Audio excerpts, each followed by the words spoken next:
की तरफ, लेकिन पिछले 3-4 महीने की अगर हम बात करें तो क्वार्टर 2 के नतीजे के बाद स्टॉक थोड़ा-सा अंडर परफॉर्म कर रहा था। इनफैक्ट अभी रिसेंटली इनके चीफ एग्जीक्यूटिव राजीव आनंद ने बहुत अच्छी पॉजिटिव कमेंट्री दी है।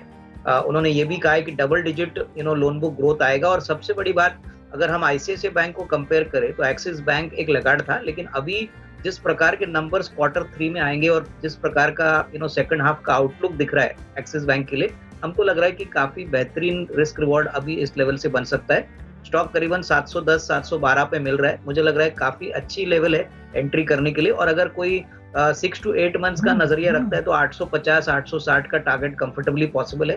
तो not only short term but medium term के प्रोस्पेक्ट्स अच्छे हैं। Asset quality, loan book growth, और मोस्ट इंपॉर्टेंटली जिस प्रकार के आईपीओ आ रहे हैं, वहां पे एक्सिस बैंक एक लीडिंग इन्वेस्टमेंट बैंकर है, तो उसका भी फायदा बैंक को जरूर मिलेगा।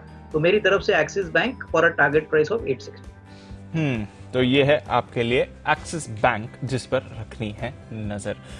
नजर रखते हैं कुछ और काउंटर्स पर जो आज आपको रिएक्शन करते हुए दिखाएंगे। अविनाश जी, पेटीएम को ट्रैक करते हैं सर आप?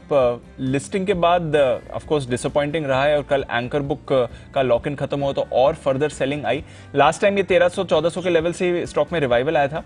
इस समय भी वैसा पॉसिबल है या फिर अब थोड़ा और दबाव दिख सकता है काउंटर पर? देखिए, मुझे लग रहा है कि पेटीएम की अगर हम बात करें तो बढ़ने के लिए इनके लिए काफी लंबा रास्ता है। हालांकि इनके जो नवंबर के नंबर्स आए थे, ग्रॉस मर्चेंट वैल्यू प्लस जो लेंडिंग ग्रोथ इन्होंने दिखाई है, वो काफी बेहतरीन है, उसमें कोई डाउट नहीं है। लेकिन हमको लग रहा है कि मार्केट्स डेफिनेटली अवेट करेगा कि ये स्टार्टअप कंपनी है, तो कितना जल्दी ये ऑपरेटिंग इबिटा पॉजिटिव होते हैं, क्योंकि अभी तो कंपनी ऑपरेटिंग इबिटा लेवल पे भी नेगेटिव है, इनफैक्ट नेट लॉस वाली कंपनी है।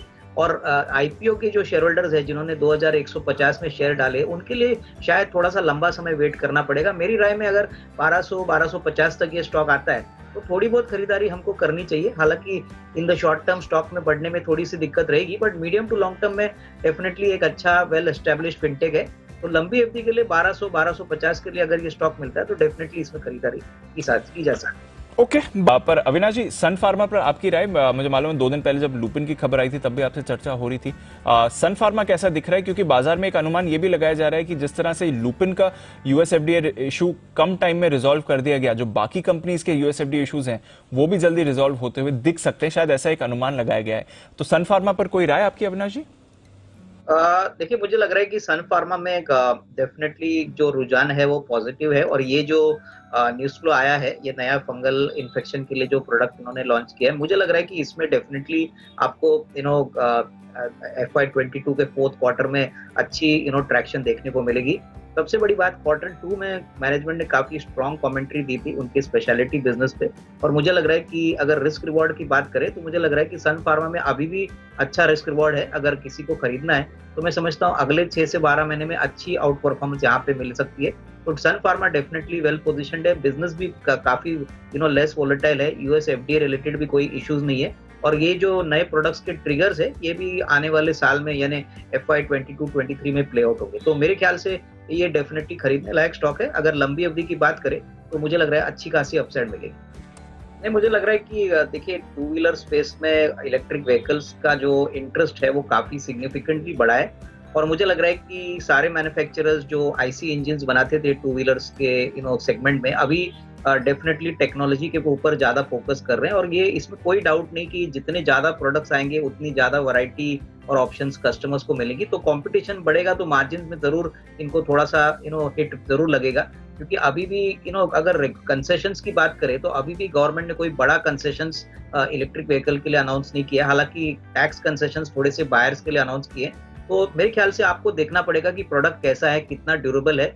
ओला का भी जो टू व्हीलर कल से लॉन्च होने वाला है, मैं समझता हूँ कि काफी बड़ी बुकिंग ऑलरेडी हो चुकी है, 10 लाख व्हीकल्स की बुकिंग हो चुकी है। तो ये कितने ऑन रोड पे ड्यूरेबल चलते हैं, कितना इनका पब्लिक रिसेप्शन है, इसके बाद आपको एक अंदाजा आएगा कि कौन सी व्हीकल सबसे ज्यादा सक्सेसफुल होगी। लेकिन मुझे लग रहा है कि ग्रीव्स कॉटन की जो व्हीकल है एथर, यहाँ पे फोकस करिए, क्योंकि ये काफी वेल एस्टेब्लिश्ड ब्रांड हो चुका है, और मुझे लग रहा है अगर किसी को निवेश भी करना है तो काफी अच्छे अट्रैक्टिव लेवल पे ग्रीव्स कॉटन है। तो बाकी सारे कंपनीज में भी डेफिनेटली एक्शन रहेगा, बट मेरे ख्याल से अर्निंग्स और रिजल्ट्स आने के लिए शायद आपको 1-2 क्वार्टर्स को वेट करना।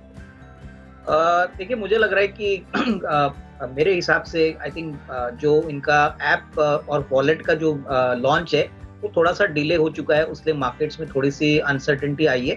बट मुझे लग रहा है कि अगर बिजनेस की फंडामेंटल्स देखे, इनकी लोन बुक ग्रोथ देखे, एसेट क्वालिटी देखे, तो मुझे लग रहा है कि निवेशकों को ये बात याद रखनी चाहिए कि बजाज फाइनेंस ने बहुत ही अच्छी तरह से अपना ग्रोथ मोमेंटम पिछले 5-6 साल में मेंटेन किया है। अगर कोई पोर्टफोलियो के लिए इसको खरीदना चाहता है तो वीकनेस पे मुझे लग रहा है कि एक मौका मिल रहा है। Definitely medium to long term नजरिया रखे, क्योंकि शॉर्ट टर्म में हो सकता है कि थोड़ी सी वॉलेटिलिटी स्टॉक में रहे, लेकिन जब इनका ये वॉलेट लॉन्च होगा तभी मेरे ख्याल से ये एक फिनटेक कंपनी बन जाएगी जो ट्रेडिशनली एक लेंडिंग बिजनेस है।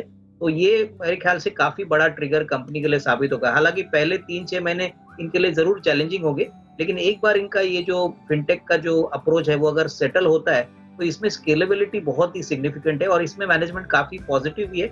मुझे लग रहा है कि गिरावट में खरीदने का मौका है दीपांशु, इसमें कोई घबराने की बात नहीं है। बिजनेस अभी भी अच्छी तरह से बढ़ रहा है। थोड़ी बहुत वोलेटिलिटी स्टॉक में रहेगी, लेकिन मीडियम टू लॉन्ग टर्म के लिए पोर्टफोलियो वाला स्टॉक है, तो मैं रेकमेंड करूंगा कि बाय ऑन डिक्लाइंस।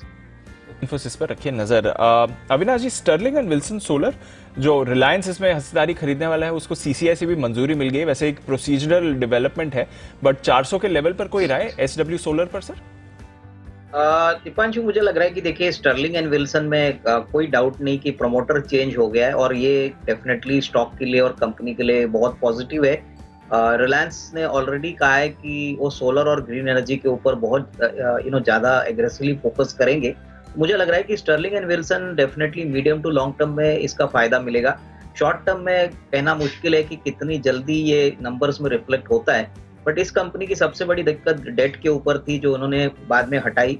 बाद में अभी मैनेजमेंट भी चेंज हो रहा है, तो डेफिनेटली जिनको लंबी अवधि के लिए शेयर खरीदना है या मेरे ख्याल से यहाँ पे पोजीशन बनानी है, डेफिनेटली बना सकते हैं, but medium to time frame रखिए। शॉर्ट टर्म में शायद स्टॉक इतना ना बढ़े, लेकिन definitely medium to long term में जिस प्रकार का रिलायंस का फोकस ग्रीन एनर्जी के ऊपर है, तो स्टर्लिंग और विल्सन में जरूर एक अच्छी रुझान और पॉजिटिव अपसाइड आएगी। तो definitely medium to long term के लिए इसको खरीदा जा सकता है। बिल्कुल, ये निवेश के मौके भरपूर हैं इस बाजार में और कुछ बेहतरीन 10 की कमाई के आइडियाज भी लेते हैं हमारे एक्सपर्ट्स के साथ। अविनाश जी, बताएं सर आपकी 10 की कमाई का स्टॉक। दीपांशु, मेरी जो 10 की कमाई का स्टॉक है वो फ्रंटलाइन पीएसयू बैंक है, स्टेट बैंक ऑफ इंडिया। मैंने आपके चैनल पे पहले भी ये स्टॉक रेकमेंड किया था। हमको लग रहा है कि करंट प्राइस में बहुत अच्छा रिस्क रिवॉर्ड प्रेजेंट हुआ है। हाल ही में बैंक ने ये भी कहा है कि वो एसबीआई फंड मैनेजमेंट में निवेश थोड़ा सा डाइवर्स करना चाहते हैं, तो ये एक वैल्यू अनलॉकिंग की एक अपॉर्चुनिटी रहेगी। लेकिन सबसे बड़ा ट्रिगर इनके कोर बुक लोन बुक के लेके है। कोर लोन बुक का ग्रोथ डबल डिजिट में आया है, एसेट क्वालिटी भी ठीक ठाक हुई है, और सबसे बड़ी बात मैनेजमेंट ने कहा है कि तीसरी तिमाही में कॉर्पोरेट कैपेक्स पॉजिटिव टेरिटरी में आएगा। तो मेरे ख्याल से एक स्टैंड अलोन बिजनेस जो बैंकिंग का है वो बहुत ही अच्छी तरह से ट्रैक्शन आगे परफॉर्म करने की काबिलियत रखता है। और दूसरी बात, जो सब्सिडरीज है जैसे कि एसबीआई लाइफ है, एसबीआई कार्ड्स है, हमको लग रहा है कि यहाँ पे बहुत वैल्यू अभी भी बाकी है और डेफिनेटली होल्डिंग कंपनी होने के कारण इसको जरूर मदद मिलेगी। तो मेरे ख्याल से 550 का टारगेट के लिए इसमें डेफिनेटली एक निवेश का मौका बन सकता है।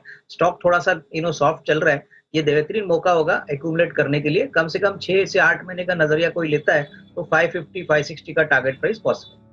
550-560 के टारगेट के लिए एसबीआई पर करें खरीदारी। और जो सब्सिडीज की वैल्यू की बात भी कर रहे हैं अविनाश जी, कल खबर भी आई थी एसबीआई म्यूचुअल फंड की आईपीओ लाने की तैयारी में, जिसमें करीब 6% हिस्सेदारी एसबीआई बेच भी सकता है। तो एक और ट्रिगर